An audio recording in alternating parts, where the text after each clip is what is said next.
It helps if you hold the concertina in the right direction.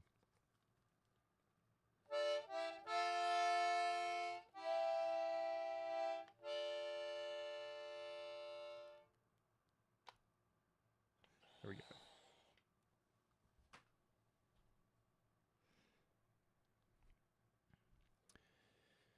Hello again. Welcome back to the Whaling Hour. We're going to pick up with chapter 100. Just to warn you, there is a tiny dog who is ostensibly napping right over there, but she may have needs in the middle of this, and if so, I will pause to tend to them. Today, we've got one chapter with a lot of story, and then 5 chapters of whaling facts. So, yeah, let me get a sip of coffee, and then we'll dive in.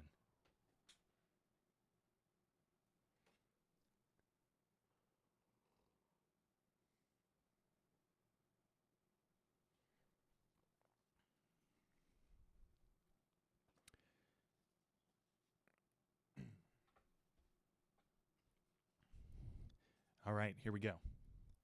Chapter 100. Leg and Arm. The Pequod of Nantucket meets the Samuel Enderby of London. Ship, ahoy! Hast seen the white whale? So cried Ahab, once more hailing a ship, showing English colors bearing down under the stern. Trumpet to mouth, the old man was standing in his hoisted quarterboat, his ivory leg plainly revealed to the stranger captain, who was carelessly reclining in his own boat's bow. He was a darkly tanned, burly, good-natured, fine-looking man of 60 or thereabouts, dressed in a spacious roundabout that hung round him in festoons of blue pilot cloth, and one empty arm of his jacket streamed behind him like the broidered arm of a hussar's surcoat. "Hast seen the white whale?" "See you this?" And withdrawing it from the folds that had hidden it, he held up a white arm of sperm whalebone, terminating in a wooden head like a mallet.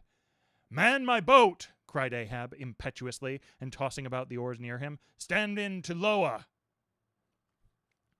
In less than a minute, without quitting his little craft, he and his crew were dropped to the water and were soon alongside the stranger. But here a curious difficulty presented itself. In the excitement of the moment, Ahab had forgotten that since the loss of his leg, he had never once stepped on board of any vessel at sea but his own, and then it was always by an ingenious and very handy mechanical contrivance peculiar to the Pequod, and a thing not to be rigged and shipped in any other vessel at a moment's warning.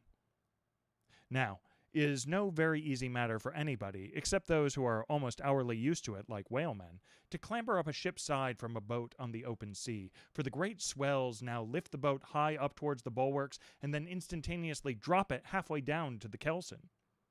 So, deprived of one leg, and the strange ship, of course, being altogether unsupplied with the kindly invention, Ahab now found himself abjectly reduced to a clumsy landsman again, hopelessly eyeing the uncertain, changeful height he could hardly hope to attain. It has before been hinted, perhaps, that every little untoward circumstance that befell him, and which indirectly sprang from his luckless mishap, almost invariably irritated or exasperated Ahab.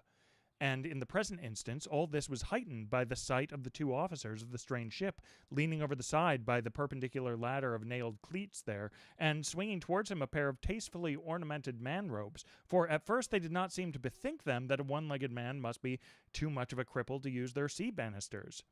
But this awkwardness only lasted a minute, because the strange captain, observing at a glance how affairs stood, cried out, I see! Avast heaving there! Jump, boys, and swing over the cutting tackle." As good luck would have it, they had a whale alongside a day or two previous, and the great tackles were still aloft, and the massive curved blubber hook, now clean and dry, was still attached to the end.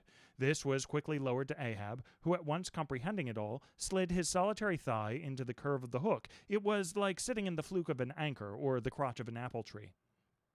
And then giving the word, held himself fast, and at the same time also helped to hoist his own weight by pulling hand over hand upon one of the running parts of the tackle. Soon he was carefully swung inside the high bulwarks, and gently landed upon the capstan head.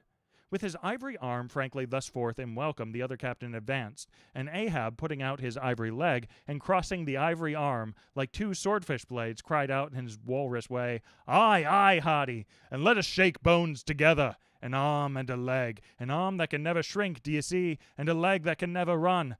Where didst thou see the white whale? How long ago?" "The white whale," said the Englishman, pointing his ivory arm towards the east and taking a rueful sight along it, as if it had been a telescope. "There I saw him, on the line, last season." "And he took that arm off, did he?" asked Ahab, now sliding down from the capstan and resting on the Englishman's shoulder as he did so. "Aye, he was the cause of it, at least, and that leg, too." "Spin me the yarn," said Ahab. "How was it?" "It was the first time in my life that I ever cruised on the line," began the Englishman. "I was ignorant of the white whale at that time. Well, one day we lowered for a pod of 4 or 5 whales, and my boat fastened to one of them. A regular circus horse he was, too, that went milling and milling round so that my boat's crew could only trim dish by sitting all their sterns on the outer gunwale. Presently, up by breaches from the bottom of the sea, a bouncing great whale with a milky white head and hump, all crow's feet and wrinkles. "It was he! It was he!" cried Ahab, suddenly letting out his suspended breath. "And harpoons sticking in near his starboard fin. Aye, they were mine.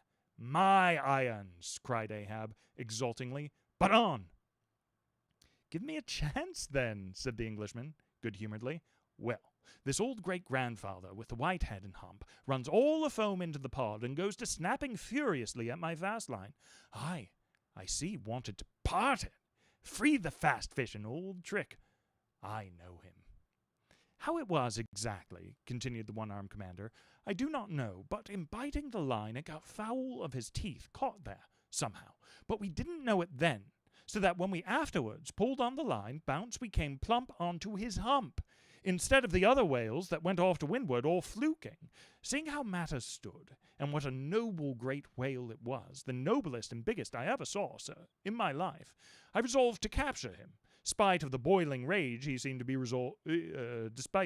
spite of the boiling rage he seemed to be in, and thinking the haphazard line would get loose, or the tooth it was tangled to might draw, for I have a devil of a boat's crew for a pull on a whale line.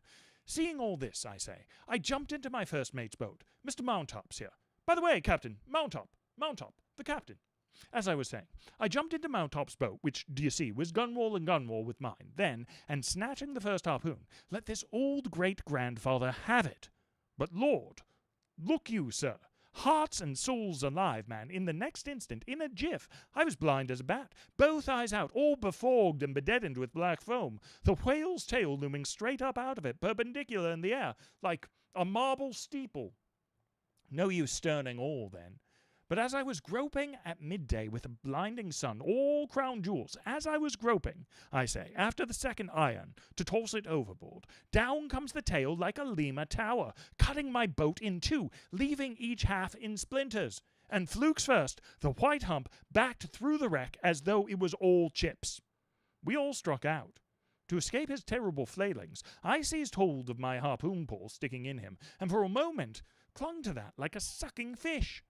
But a combing sea dashed me off, and at the same instant the fish, taking one good dart forwards, went down like a flash, and the barb of that cursed second iron towing along near me, caught me here, clapping his hand just below his shoulder. Yes, caught me just here, I say, and bore me down to hell's flames, I was thinking, when, all of a sudden, thank the good God, the barb ripped its way along the flesh, clear the whole length of my arm, came out nigh my wrist, and up I floated. And that gentleman there will tell you the rest. By the way, Captain, Dr. Bunger, ship surgeon, Bunger, my lad, the captain.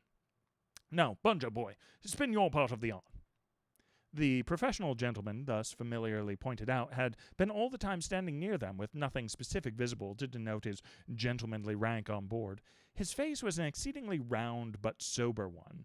He was dressed in a faded blue woolen frock or shirt and patched trousers, and had thus far been dividing his attention between a marling spike he held in one hand and a pillbox in the other, occasionally casting a critical glance at the ivory limbs of the two crippled captains.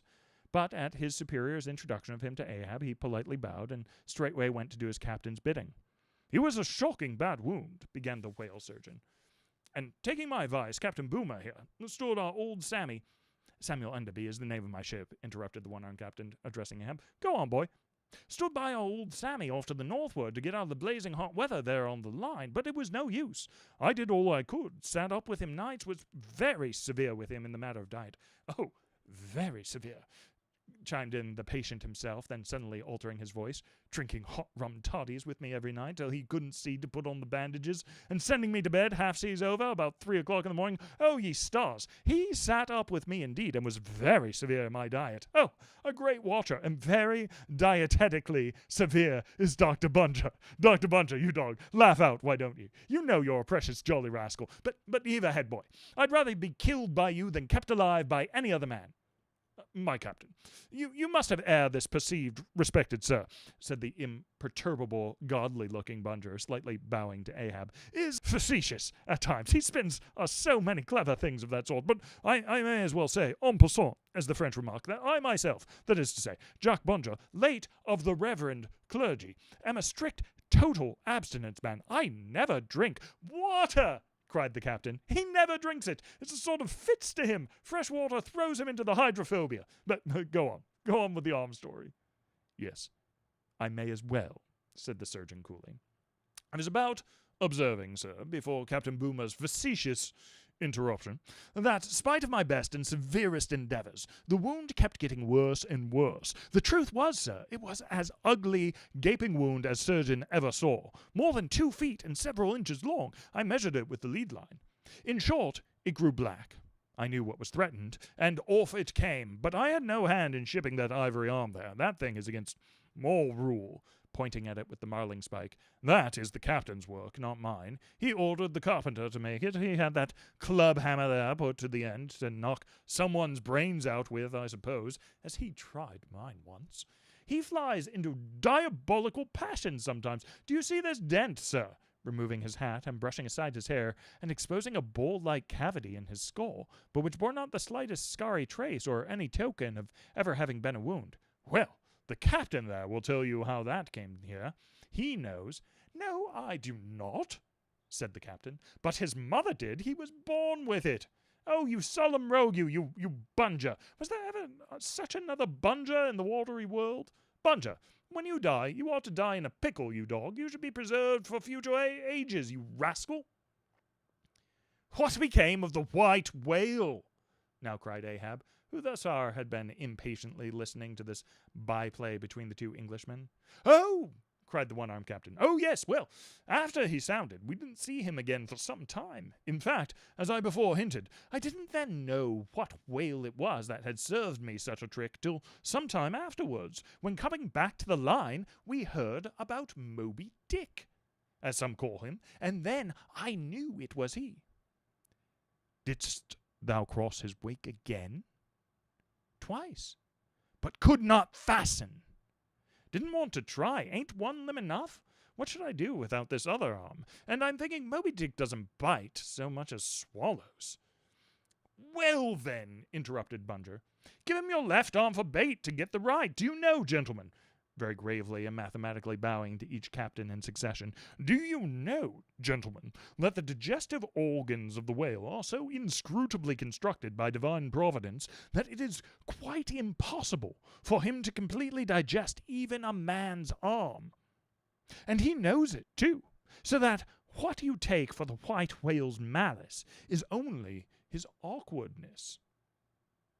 For he never means to swallow a single limb. He only thinks to terrify by feints. But sometimes he is like the old jungling fellow, formerly a patient of mine in Ceylon, that, making believe swallow jackknives once upon a time, let one drop into him in good earnest, and there it stayed for 12 months or more. When I gave him an emetic, he heaved it up in small tacks, do you see? No possible way for him to digest that jackknife and fully incorporate it into the general bodily system. Yes, Captain Boomer, if you are quick enough about it and have a mind to pawn one arm for the sake and privilege of giving decent burial to the other, why, in that case, the arm is yours. Only let the whale have another chance at you shortly, that's all. No, thank you, Bunter, said the English captain. He's welcome to the arm he has, since I can't help it, and I didn't know him then, but not to another one. No more white whales for me. I've lowered for him once, and that has satisfied me. There would be great glory in killing him, I know that, and there is a shipload of precious sperm in him, but harkye, he's best let alone, don't you think so, Captain? Glancing at the ivory leg. He is, but he will still be hunted for all that. What is best let alone? That accursed thing is not always what least allures. He's all a magnet. How long since thou saw'st him last? Which way heading? Bless my soul, and curse the foul fiends, cried Bunger, stoopingly walking around Ahab, and like a dog strangely snuffing. This man's blood! Bring in the thermometer! It's at the boiling point. His pulse makes these planks beat. Sir! Taking a lancet from his pocket and drawing near to Ahab's arm. Avast! Roared Ahab, dashing him against the bulwarks. Man the boat! Which way heading? Good God! Cried the English captain, to whom the question was put. What's the matter? He was heading east, I think. Is your captain crazy? Whispering to Fedula. But Fedula, putting a finger on his lip, slid over the bulwarks to take the boat's steering oar, and Ahab, swinging the cutting tackle towards him, commanded the ship's sailors to stand by to lower. In a moment, he was standing in the boat's stern, and the Manila men were springing to their oars. In vain the English captain hailed him. With back to the stranger ship, and face set like a flint to his own, Ahab stood upright till alongside of the Pequod.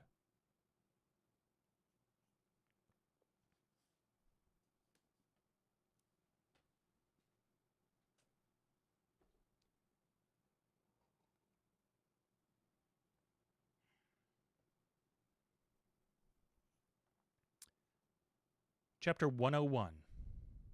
The Decanter.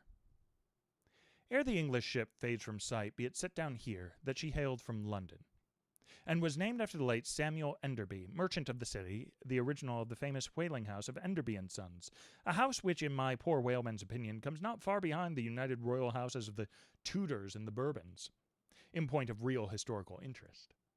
How long prior to the year of our Lord, 1775, this great whaling house was in existence, my numerous fish documents do not make plain. But in that year, 1775, it fitted out the first English ships that ever regularly hunted the sperm whale. Though for some score of years previous, ever since 1726, our valiant Coffins and Macy's of Nantucket and the Vineyard had in large fleets pursued the Leviathan, but only in the North and South Atlantic, not elsewhere. Be it distinctly recorded here that the Nantucketers were the first among mankind to harpoon with civilized steel the great sperm whale, and that for half a century they were the only people of the whole globe who so harpooned him. In 1788, a fine ship, the Amelia, fitted out for the express purpose and at the sole charge of the vigorous Enderbys, boldly rounded Cape Horn, and was the first among the nations to lower a whaleboat of any sort into the great South Sea. The voyage was a skillful and lucky one, and returning to her berth with her hold full of the precious sperm, the Amelia's example was soon followed by other ships, English and American. And thus the vast sperm whale grounds of the Pacific were thrown open. But not content with this good deed, the indefatigable house again bestirred itself. Samuel and his sons, how many their mother only knows, and under their immediate auspices, and partly, I think, at their expense, the British government was induced to send the sloop of war Rattler on a whaling voyage of discovery into the South Sea. Commanded by a naval post captain, the Rattler made a rattling voyage of it and did some service. How much does not appear, but this is not all. In 1819, the same house fitted out a discovery whale ship of their own to go on a testing cruise the remote waters of Japan. That ship, well called the Siren, made a noble experimental cruise, and it was thus that the great Japanese whaling ground first became generally known. The Siren in this famous voyage was commanded by a Captain Coffin of Nantucket. A Nantucketer. All honor to the Enderbys, therefore, whose house, I think, exists to the present day, though doubtless the original Samuel must long ago have slipped his cable for the great South Sea of the other world. The ship named after him was worthy of the honor, being a very fast sailor and a noble craft in every way. I boarded her once, at midnight, somewhere off the Patagonian coast, and drank good flip down in the forecastle. It was a fine gam we had, and they were all trumps, every soul on board, a short life to them and a jolly death. and that fine gam I had, long, very long, after old Ahab touched her planks with his ivory heel. It minds me of the noble, solid Saxon hospitality of that ship, and may my parson forget me, and the devil remember me if I ever lose sight of it. Flip? Did I say we had flip? Yes, and we flipped it at the rate of 10 gallons the hour. And when the squall came, for it's squally off there by Patagonia, and all hands, visitors and all, were called to reef topsails, we were so top-heavy that we had to swing each other aloft in bowlines, and we ignorantly furled the skirts of our jackets into the sails so that we hung there, reefed fast in the howling gale, a warning example to all drunken tars. However, the mast did not go overboard, and by we scrambled down so sober that we had to pass the flip again, though the savage salt spray bursting down the forecastle scuttle rather too much diluted and pickled it to my taste. The beef was fine, tough, but with body in it. They said it was bull beef. Others that it was dromedary beef, but I do not know for certain how that was. They had dumplings, too, small but substantial, symmetrically globular, and indestructible dumplings. I fancied that you could feel them and roll them about in you after they were swallowed. If you stooped over too far forward, you risked their pitching out of you like billiard balls. The bread, but that couldn't be helped. Besides, it was an anti-scorbutic. In short, the bread contained the only fresh fare they had, but the forecastle was not very light, and it was very easy to step over into a dark corner when you ate it. But all in all, taking her from truck to helm, considering the dimensions of the cook's boilers, including his own live parchment boilers fore and aft, I say, the Samuel Enderby was a jolly ship, of good fare and plenty, fine flip and strong, crack fellows all, and capital from boot heels to hat band. But why was it, think ye, that the Samuel Enderby and some other English whalers I know of, not all though, were such famous hospitable ships, that passed round the beef and the bread and the can and the joke, and were not soon weary of eating and drinking and laughing? I will tell you. The abounding good cheer of these English whalers is matter for historical research. Nor have I been at all sparing of historical whale research when it has seemed needed. The English were preceded in the whale fishery by the Hollanders, Zealanders, and Danes, from whom they derive many terms still extant in the fishery, and what is yet more, their fat old fashions touching plenty to eat and drink. For, as a general thing, the English merchant ship scrimps her crew, but not so the English whaler. Hence, in the English, this thing of whaling good cheer is not normal and natural, but incidental and particular, and therefore must have some special origin, which is here pointed out, and will be still further elucidated. During my researches in the Leviathanic histories, I stumbled upon an ancient Dutch volume, which, by the musty whaling smell of it, I knew must be about whalers. The title was Dan Koopman, wherefore I concluded that this must be the invaluable memoirs of some Amsterdam cooper in the fishery, as every whale ship must carry its cooper.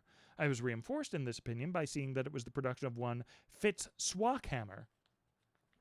But my friend Dr. Snodhead, a very learned man, a professor of Low Dutch and High German in the College of Santa Claus and St. Potts, to whom I handed the work for translation, giving him a box of sperm candles for his trouble, this same Dr. Snodhead, so soon as he spied the book, assured me that Dan Koopman did not mean the cooper, but the merchant.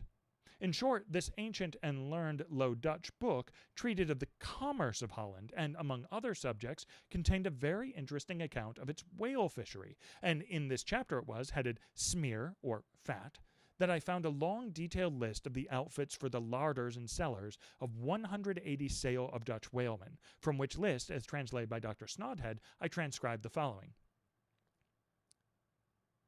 400,000 pounds of beef, 60,000 pounds Friesland pork, 150,000 pounds of stockfish, 550,000 pounds of biscuit, 72,000 pounds of soft bread, 2,800 firkins of butter, 20,000 pounds Texel and Leyden cheese, 144,000 pounds cheese, probably an inferior article, 550 anchors of Geneva, 10,800 barrels of beer.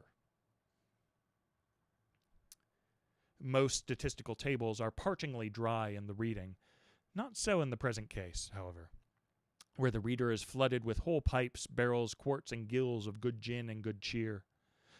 At the time, I devoted 3 days to the studious digesting of all this beer, beef, and bread, during which many profound thoughts were incidentally suggested to me, capable of a transcendental and platonic application, and furthermore, I compiled supplementary tables of my own, touching the probable quantity of stockfish, etc., consumed by every Low Dutch harpooner in that ancient Greenland and Spitzbergen whale fishery. In the first place, the amount of butter and Texel and Leyden cheese consumed seems amazing.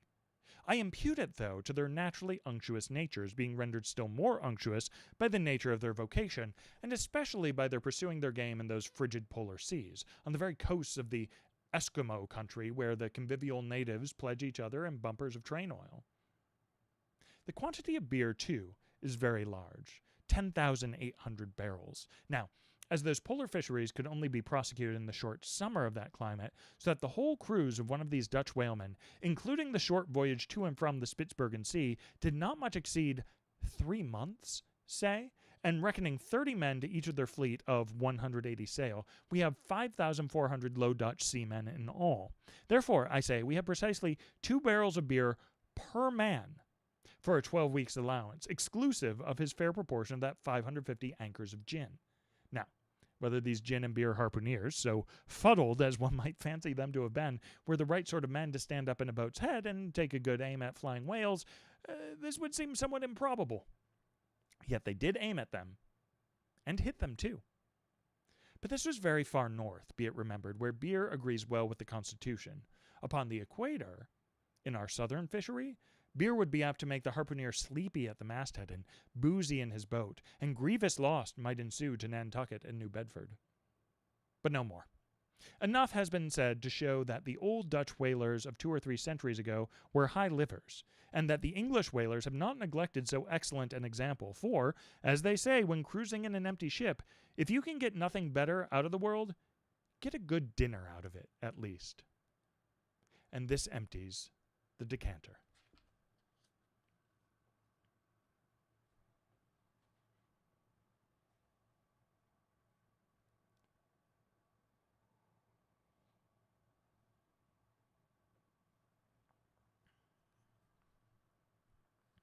Chapter 102.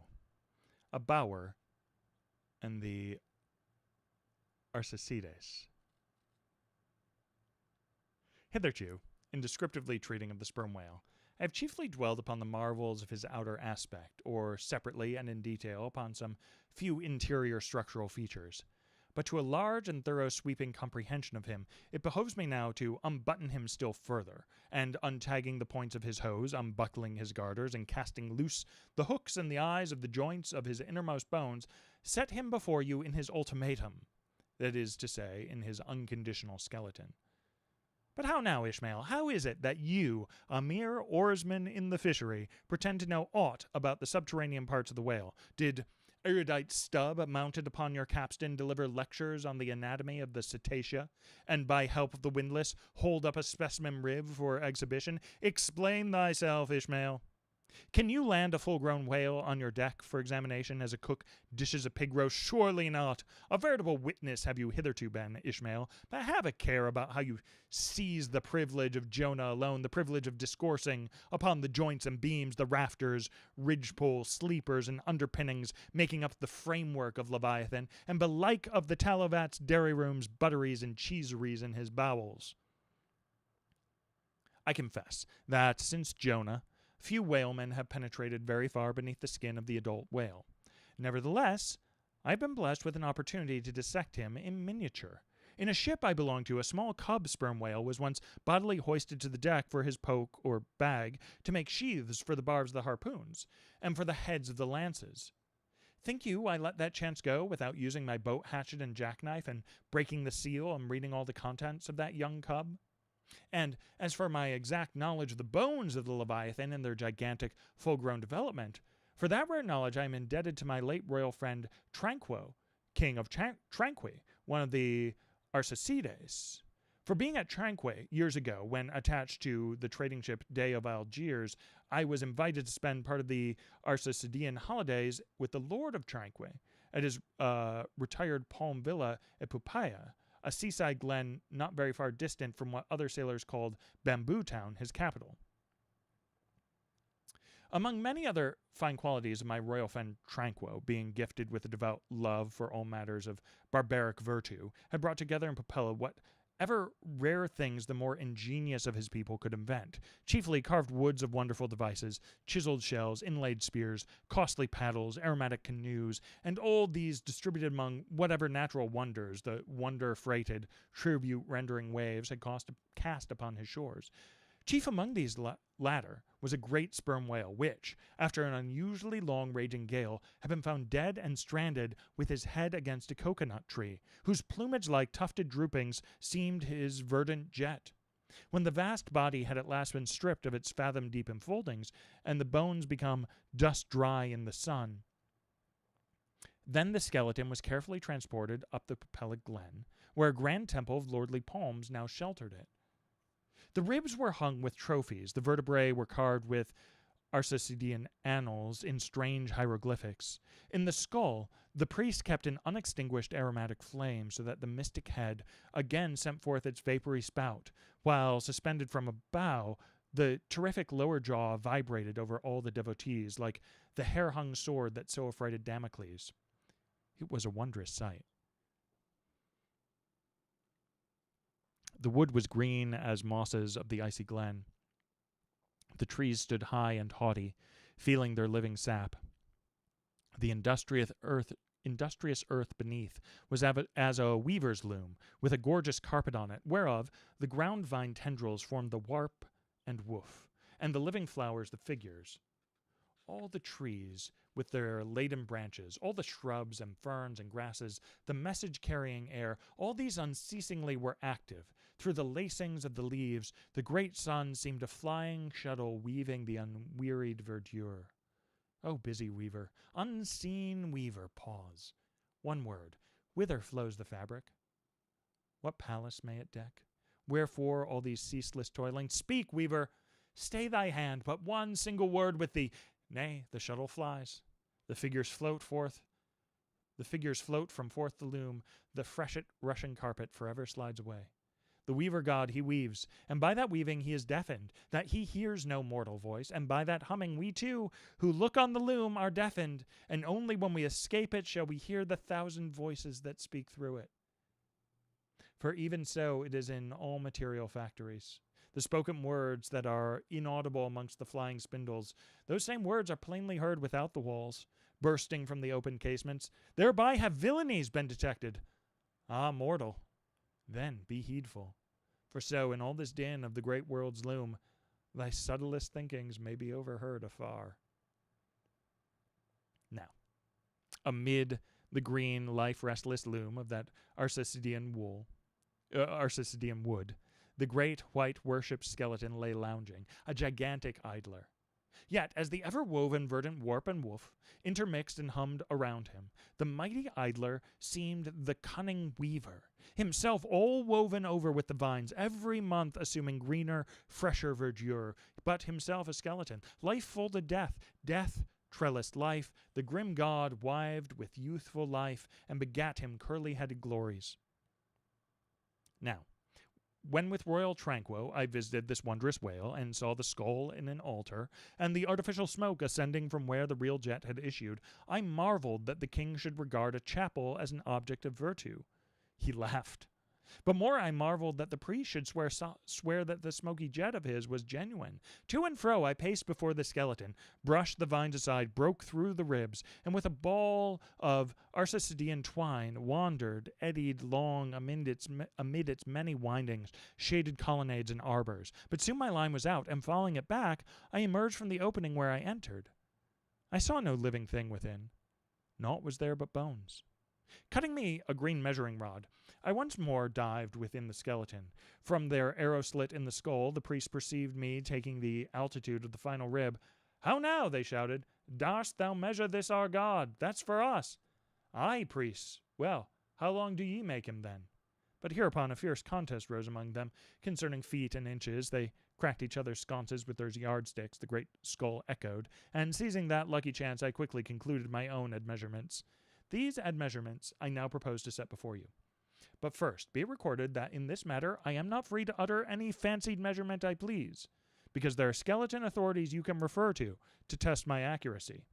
There is a Leviathanic museum, they tell me, in Hull, England, one of the whaling ports of that country, where they have some fine specimens of finbacks and other whales. Likewise, I have heard that in the Museum of Manchester in New Hampshire, they have what the proprietors call the only perfect specimen of a Greenland or river whale in the United States.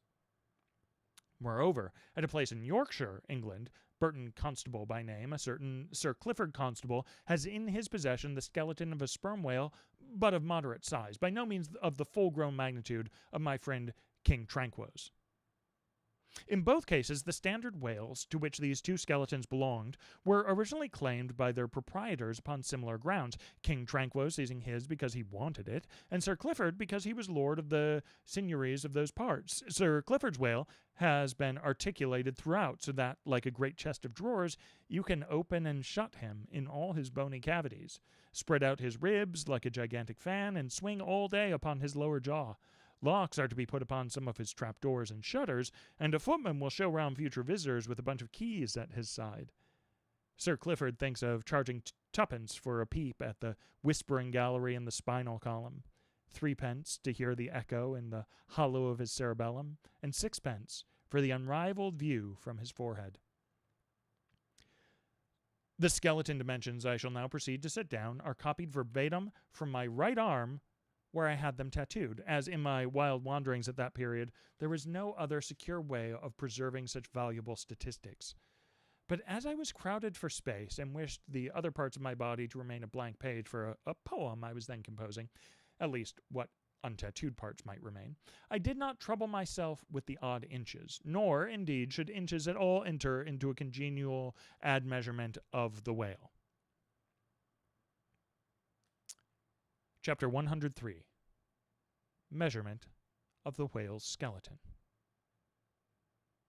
In the first place, I wish to lay before you a particular plain statement touching the living bulk of this Leviathan, whose skeleton we are briefly to exhibit. Such a statement may prove useful here. According to a careful calculation I have made, and which I partly based upon Captain Scoresby's estimate of 70 tons for the largest sized Greenland whale of 60 feet in length, according to my careful calculation, I say, a sperm whale of the largest magnitude, between 85 and 90 feet in length, and something less than 40 feet in its fullest circumference, such a whale will weigh at least 90 tons. So that, reckoning 13 men to a ton, he would considerably outweigh the combined population of a whole village of 1,100 inhabitants. Think you not, then, that brains, like yoked cattle, should be put to this Leviathan to make him at all budge to any landsman's imagination? Having already in various ways put before you his skull, spout hole, jaw, teeth, tail, forehead, fins, and divers other parts, I shall now simply point out what is most interesting in the general bulk of his unobstructed bones. But as this colossal skull embraces so very large a proportion of the entire extent of the skeleton, as it is by far the most complicated part, and as nothing is to be repeated concerning it in this chapter, you must not fail to carry it in your mind, or under your arm, as we proceed. Otherwise, you will not gain a complete notion of the general structure we are about to view. In length, the sperm whale skeleton at Tranquo measured 72 feet. So that, when fully invested and extended in life, he must have been 90 feet long. For the whale, the skeleton loses about 1/5 in length compared with the living body. Of this 72 feet, his skull and jaw comprise some 20 feet, leaving some 50 feet of plain backbone. Attached to this backbone, for something less than a third of its length, was the mighty circular basket of ribs which once enclosed his vitals. To me, this vast ivory ribbed chest, with the long, unrelieved spine extending far away from it in a straight line, not a little resembled the embryo hull of a great ship new laid upon the stocks, when only some 20 of her naked bow ribs are inserted, and the keel is otherwise for the time but a long disconnected timber. The ribs were 10 on a side. The first, to begin from the neck, was nearly 6 feet long. The second, third, and fourth were each successively longer, till you came to the climax of the fifth, or one of the middle ribs, which measured 8 feet and some inches. From that part, the remaining ribs diminished, till the 10th and last only spanned 5 feet and some inches. In general thickness, they all bore a seemly correspondence to their length. The middle ribs were the most arched. In some of the Arsacides, they are used for beams, whereon to lay footpath bridges over small streams. In considering these ribs, I could not but be struck anew with the circumstance, so variously repeated in this book, that the skeleton of the whale is by no means the mold of his invested form. The largest of the tranquil ribs, one of the middle ones, occupied that part of the fish which in life is greatest in depth. Now, the greatest depth of the invested body of this particular whale must have been at least 16 feet, whereas the corresponding rib measured but little more than 8 feet. So that this rib only conveyed half of the true notion of the living magnitude of that part. Besides, for some way where I now saw but a naked spine, all that had once been wrapped round with tons of bulk in flesh, muscle, blood, and bowels. Still more, for the ample fins, I here but saw a few disordered joints, and in place of the weighty and majestic but boneless flukes, an utter blank. How vain and foolish, then, thought I, for timid, untravelled man to try to comprehend aright this wondrous whale by merely poring over his dead, attenuated skeleton, stretched in this peaceful wood. No, only in the heart of quickest perils, only when within the eddyings of his angry flukes, only on the profound, unbounded sea, can the fully invested whale be truly and livingly found out. But the spine. For that, the best way we can consider it is with a crane to pile its bones high up on end. No speedy enterprise. But now it's done. It looks much like Pompey's pillar. There are 40 and odd vertebrae in all, in which the skeleton are not locked together. They mostly lie like the great knobbed blocks on a Gothic spire, forming solid courses in heavy masonry. The largest, a middle one, is in width something less than 3 feet, and in depth more than 4. The smallest, where the spine tapers away into the tail, is only 2 inches in width, and looks something like a white billiard ball. I was told that there were still smaller ones, but they had been lost by some little cannibal urchins, the priest's children, who had stolen them to play marbles with. Thus we see how that the spine of even the hugest living things tapers off at last into simple child's play.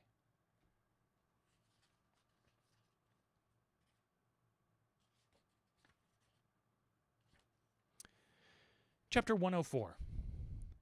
The Fossil Whale. From his mighty bulk, the whale affords a most congenial theme whereon to enlarge, amplify, and generally expatiate. Would you could not compress him. By good rights, he should only be treated of in imperial folio. Not to tell over again his furlongs from spiracle to tail and the yards he measures about the waist. Only think of the gigantic involutions of his intestines, where they lie in him like great cables and hawsers coiled away in the subterranean orlop deck of a line of battle ship. Since I have undertaken to manhandle this Leviathan, it behoves me to approve myself omnisciently exhaustive in the enterprise, not overlooking the minutest seminal germs of his blood and spinning him out to the uttermost coil of his bowels. Having already described him in most of his present habitatory and anatomical peculiarities, it now remains to magnify him in an archaeological, fossiliferous, and antediluvian point of view. Applied to any other creature than the Leviathan, to an ant or a flea, such portly terms might justly be deemed unwarrantably grandiloquent. But when Leviathan is the text, the case is altered. Fain am I to stagger to this emprise under the weightiest words of the dictionary, and here be it said that whenever it has been convenient to consult one in the course of these dissertations, I have invariably used a huge quarto edition of Johnson, expressly purchased for that purpose, because that famous lexicographer's uncommon personal bulk more fitted him to compile a lexicon to be used by a whale author like me. One often hears of writers that rise and swell with their subject, though it may seem but an ordinary one. How then with me, writing of this Leviathan? Unconsciously my chirography expands into placard capitals. Give me a condor's quill! Give me Vesuvius's crater for an inkstand. Friends, hold my arms, for in the mere act of penning my thoughts of this Leviathan, they weary me and make me faint with their outreaching comprehensiveness of sweep, as if to include the whole circle of the sciences and all the generations of whales and men and mastodons, past, present, and to come, with all the revolving panoramas of empire on earth and throughout the whole universe, not excluding its suburbs. Such and so magnifying is the virtue of a large and liberal theme. We expand to its bulk. To produce a mighty book, you must choose a mighty theme. No great and enduring volume can ever be written on the flea, though many there be who have tried it. Ere entering upon the subject of fossil whales, I present my credentials as a geologist, by stating that in my miscellaneous time I have been a stonemason and also a great digger of ditches, canals and wells, wine vaults, cellars, and cisterns of all sorts. Likewise, by way of preliminary, I desire to remind the reader that while in the early geological strata there are found the fossils of monsters now almost completely extinct, the subsequent relics discovered in what are called the tertiary formations seem the connecting, or at any rate intercepted links between the antichronical creatures and those whose remote posterity are said to have entered the ark. All the fossil whales hitherto discovered belong to the tertiary period, which is the last preceding the superficial formations. And though none of them precisely answer to any known species of the present time, they are yet sufficiently akin to them in general respects to justify their taking rank as cetacean fossils. Detached broken fossils of pre-Adamite whales, fragments of their bones and skeletons, have, within 30 years past, at various intervals, been found at the base of the Alps, in Lombardy, in France, in England, in Scotland, and in the states of Louisiana, Mississippi, and Alabama. Among the more curious of such remains is part of a skull which, in the year 1779, was disinterred in the Rue Dauphine in Paris, a short street opening almost directly upon the Palace of the Tuileries, and bones disinterred in excavating the great docks of Antwerp in Napoleon's time. Cuvier pronounced these fragments to belong to some utterly unknown leviathanic species. But by far the most wonderful of all cetacean relics was the almost complete vast skeleton of an extinct monster, found in the year 1842 on the plantation of Judge Crea in Alabama. The awe-stricken credulous slaves in the vicinity took it for the bones of one of the fallen angels. The Alabama doctors declared it a huge reptile and bestowed upon it the name of Basilosaurus. But some specimen bones of it being taken across the sea to Owen, the English anatomist, it turned out that this alleged reptile was a whale, though of a departed species. A significant illustration of the fact, again and again repeated in this book, that the skeleton of the whale furnishes but little clue to the shape of his fully invested body. So, Owen requested the monster Zeuglodon, and in his paper, read before the London Geological Society, pronounced it, in substance, one of the most extraordinary creatures which the mutations of the globe have blotted out of existence. When I stand among these mighty leviathanic skeletons, skulls, tusks, jaws, ribs, and vertebrae, all characterized by partial resemblances to the existing breeds of sea monsters, but at the time bearing on the other hand similar affinities to the annihilated antechronical leviathans, their incalculable seniors, I am, by a flood, borne back to that wondrous period, ere time itself can be said to have begun, for time began with man. Here Saturn's gray chaos rolls over me, and I obtain dim, shuddering glimpses into those polar eternities when wedged bastions of ice pressed hard upon what are now the tropics, and in all the 25,000 miles of this world's circumference not an inhabitable hand's breadth of land was visible. Then the whole world was the whale's, and, king of creation, he left his wake along the present lines of the Andes and the Himalayas. Who can show a pedigree like Leviathan? Ahab's harpoon had shed older blood than the Pharaoh's. Methuselah seems a schoolboy. I look round to shake hands with Shem. I am horror-struck. at this anti-mosaic, unsourced existence of the unspeakable terrors of the whale, which, having been before all time, must needs exist after all humane ages are over. But not alone has this Leviathan left his pre-Adamite traces in the stereotype plates of nature, and in limestone and marl bequeathed his ancient bust, but upon Egyptian tablets, whose antiquity seems to claim for them an almost fossiliferous character, we find the unmistakable print of his fin.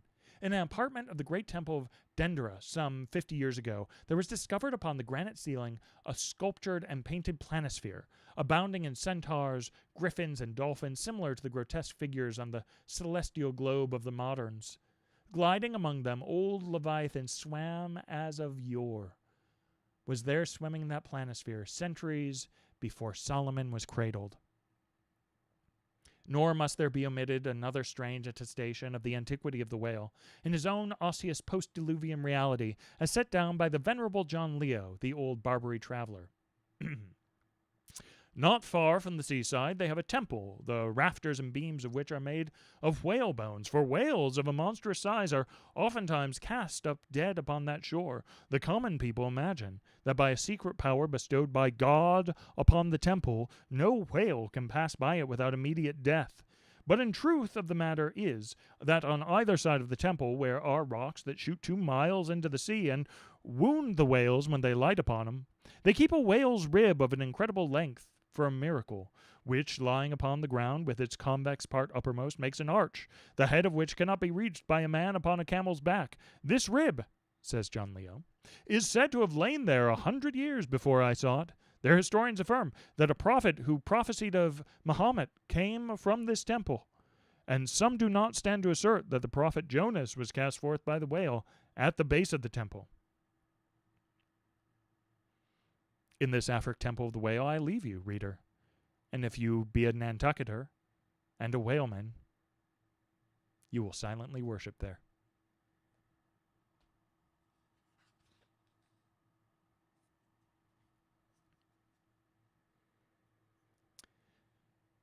Chapter 105.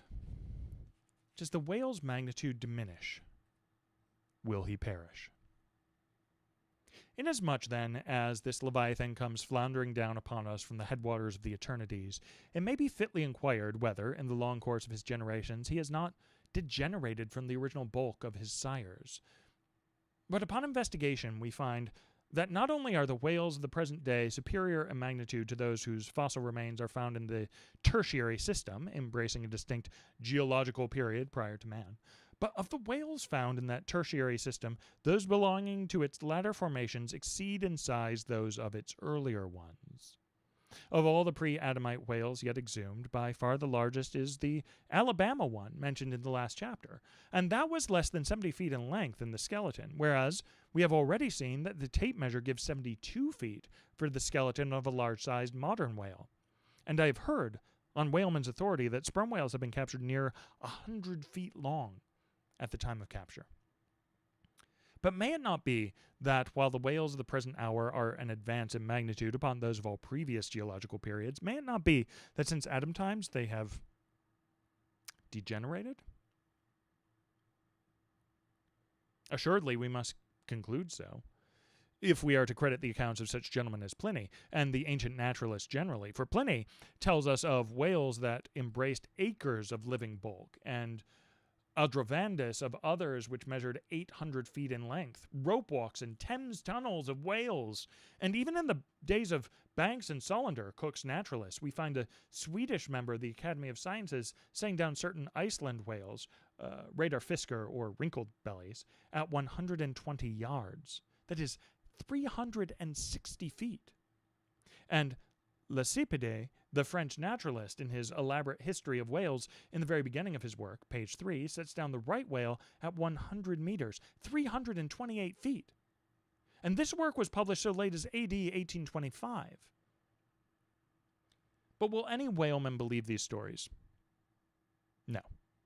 The whale of today is as big as his ancestors in Pliny's time. And if ever I go where Pliny is, I, as a whaleman, more than he was, will make bold to tell him so. because I cannot understand how it is that while the Egyptian mummies that were buried thousands of years before even Pliny was born do not measure so much in their coffins as a modern Kentuckian in his socks, and while the cattle and other animals sculptured on the oldest Egyptian and Nineveh tablets by the relative proportions in which they are drawn just as plainly prove that the hybrid, stall-fed, prize cattle of Smithfield not only equal, but far exceed in magnitude the fattest of Pharaoh's fat kine. In the face of all this, I will not admit that of all animals the whale alone should have degenerated.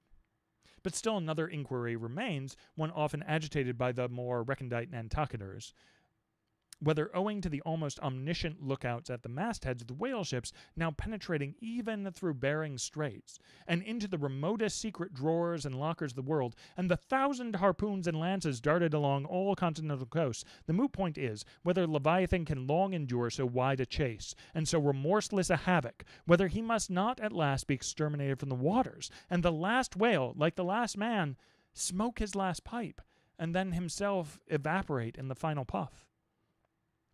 Comparing the humped herds of whales with the humped herds of buffalo, which, not 40 years ago, overspread by tens of thousands the prairies of Illinois and Missouri, and shook their iron manes and scowled with their thunder-clouded brows upon the sites of populous river capitals, where now the polite broker sells you land at $1 an inch, in such a comparison an irresistible argument would seem furnished to show that the hunted whale cannot now escape speedy extinction. But you must look at this matter in every light. Though so short a period ago, not a good lifetime, the census of the buffalo in Illinois exceeded the census of men now in London, and though at present day not one horn hoof of them remains in all that region, and though the cause of this wonder extermination was the spear of man, yet the far different nature of the whale hunt peremptorily forbids so inglorious an end to the Leviathan. 40 men in one ship hunting the sperm whale for 48 months think they have done extremely well, and thank God if at last they carry home the oil of 40 fish.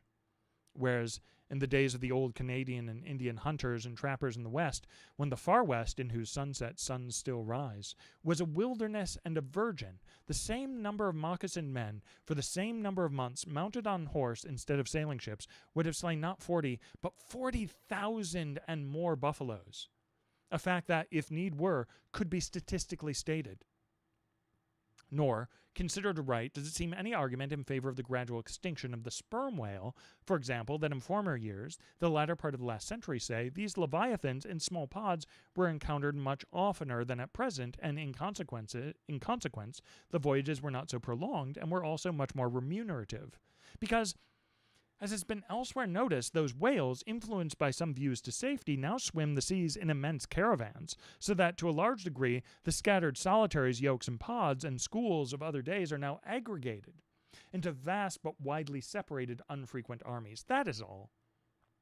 And equally fallacious seems the conceit that because the so-called whalebone whales no longer haunt many grounds in former years abounding with them, hence that species is also declining, for they are only being driven from promontory to cape. And if one coast is no longer enlivened with their jets, then be sure some other and remoter strand has been very recently startled by the unfamiliar spectacle. Furthermore, concerning these last mentioned leviathans, they have two firm fortresses, which in all human probability will forever remain impregnable. And as upon the invasion of their valleys, the frosty Swiss have retreated to their mountains, so, hunted from the savannas and glades of the middle seas, the whalebone whales can at last resort to their polar citadels, and diving under the ultimate glassy barriers and walls there, come up among icy fields and floes, and in a charmed circle of everlasting December bid defiance to all pursuit of man. But as perhaps 50 of these whalebone whales are harpooned for one cachalot, some philosophers of the forecastle have concluded that this positive havoc has already very seriously diminished their battalions. But though for some time past a number of these whales, not less than 13,000, have been annually slain on the Norris coast by the Americans alone, yet there are considerations which render even this circumstance of little or no account as an opposing argument in this matter. Natural as it may be, natural as it is to be somewhat incredulous concerning the populousness of the more enormous creatures of the globe, yet what shall we say to Horto, the historian of Goa, when he tells us that one hunting, the king of Siam took 4,000 elephants, that in those regions elephants are numerous as droves of cattle in the temperate climes. And there seems no reason to doubt that if these elephants, which have now been hunted for thousands of years by Semiramis, by Porus, by Hannibal, by all the successive monarchs of the East, if they still survive there in great numbers, much more may the great whale outlast all hunting, since he has a pasture to expatiate in, which is precisely twice as large as all of Asia, both Americas, Europe and Africa, New Holland, and all the isles of the sea combined. Moreover, we are to consider that from the presumed great longevity of the whales, they're probably attaining the age of a century and more. Therefore, at any one period of time, several distinct adult generations must be contemporary. And what that is, we may soon gain some idea of by imagining all the graveyards, cemeteries, and family vaults of creation yielding up the live bodies of all the men, women, and children who were alive 75 years ago, and adding this countless host to the present human population of the globe. Wherefore, for all these things, we account the whale immortal in his species, however perishable in his individuality. He swam the seas before the continents broke water. He once swam over the site of the Tuileries and Windsor Castle and the Kremlin. In Noah's flood, he despised Noah's Ark. And if ever the world is to be again flooded, like the Netherlands, to kill off its rats, then the eternal whale will still survive, and rearing upon the topmost crest of the equatorial flood, spout his froth defiance to the skies.